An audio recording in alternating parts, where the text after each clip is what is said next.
La scelta del Patto per il Territorio di Agrigento di scaricare lo scudo crociato e di allearsi quasi a sorpresa con il PDL di Alfano in vista delle regionali rischia di rompere gli equilibri all'interno dell'amministrazione di Palazzo dei Giganti a guida proprio UDC. Il partito di Casini avrà certamente ingoiato amaro e non è escluso allora che il sindaco Marco Zambuto, dirigente di primo piano dell'UDC siciliano, possa decidere di mettere fuori dalla giunta l'assessore del patto Piero Macedonio. Ma lui sembra non temere più di tanto il defenestramento, anzi, per dimostrare che la convivenza è possibile, fa un tuffo nel passato. La Democrazia Cristiana e i socialisti facevano delle battaglie elettorali ideologiche, ognuno per conto proprio. Poi si univano e potevano fare delle giunte. Ma non è che poi le elezioni regionali e nazionali le rifacevano insieme.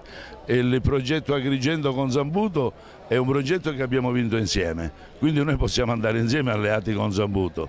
Se Zambuto, che ha coltello per il manico, poi dice che non vuole rispettare patti elettorali, sono problemi suoi.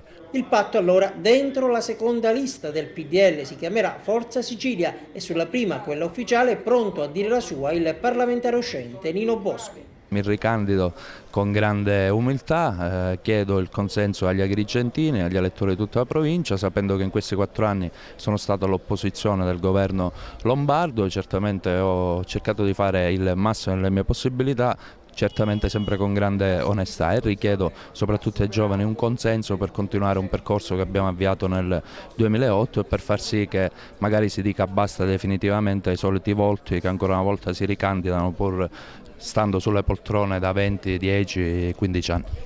Bosco in proposition? Non lo so, quello lo diranno gli elettori. Bosco si ricandida, farò con grande serenità e determinazione la mia campagna elettorale, parlando tanto ai giovani, con grande umiltà, poi sarà l'elettorato a decidere se sarò in pole position oppure no. Certamente tutto quello che farò lo farò con onestà, con trasparenza, con dignità, parlando con semplicità alla gente. PDL e Forza Sicilia, assieme al PD e alla lista del Presidente, tutti a sostegno del candidato governatore della Sicilia Nello Musumeci. Adolfo Urso ad Agrigento per sostenere con il suo movimento Fare Italia la campagna elettorale dell'ex presidente della provincia regionale di Catania, sollecitato si è soffermato sullo strappo con Gianfranco Miccichè, leader di Grande Sud, oggi in corsa pure lui per la presidenza della regione. Ci dispiace che abbia cambiato idea, era lui che aveva lanciato la candidatura Nello Musumeci considerandolo il migliore.